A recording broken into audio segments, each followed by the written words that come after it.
L'homme ne vivra pas de pain seulement, mais de toute parole qui sort de la bouche de Dieu. Voici votre moment de méditation quotidienne.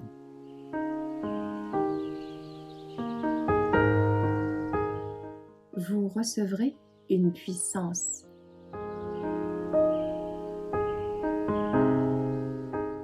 La beauté dans la diversité, le 1er juillet.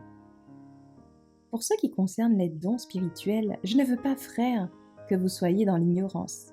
Il y a diversité de dons, mais le même esprit. Diversité de services, mais le même Seigneur. Diversité d'opérations, mais le même Dieu qui opère tout en tous. 1 Corinthiens 12, verset 1.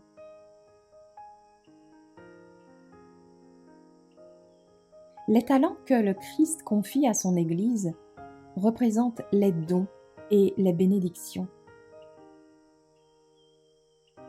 spécifiques communiquées par le Saint-Esprit. En effet, à l'un est donné par l'Esprit une parole de sagesse, à un autre une parole de connaissance selon le même Esprit, à un autre la foi par le même Esprit, à un autre des dons de guérison par le même Esprit, à un autre le don d'opérer des miracles, à un autre la prophétie, à un autre le discernement des esprits, à un autre diverses sortes de langues, à un autre l'interprétation des langues. Un seul et même esprit opère toutes ces choses, les distribuant à chacun en particulier comme il veut. 1 Corinthiens 12, versets 8 à 11. Parmi tous les projets de Dieu, aucun n'est plus beau que celui qui consiste à donner aux hommes une telle diversité de dons. L'Église est son jardin, orné d'une grande variété d'arbres, de plantes et de fleurs. Il ne s'attend pas à ce que l'hysope prenne des proportions du cèdre, ni que l'olivier atteigne la hauteur majestueuse du palmier. Beaucoup n'ont reçu qu'une formation religieuse et intellectuelle limitée, mais Dieu a cependant une mission à confier à ses croyants, pour autant qu'ils acceptent de travailler dans un esprit d'humilité en mettant en lui toute leur confiance. Des dons différents ont été offerts à des gens différents, de telle sorte que les ouvriers puissent éprouver le besoin l'un de l'autre.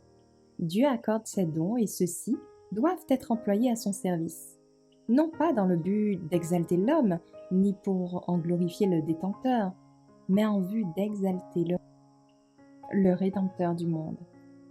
Ils doivent être utilisés pour le bien de l'humanité, en représentant la vérité et non pour authentifier une erreur. Dans chaque parole et dans chaque action, la sagesse et l'amour seront révélés. Et si chacun accomplit sa mission avec fidélité, la prière du Christ en faveur de l'unité de ses disciples sera exaucée et le monde saura qu'ils sont ses disciples.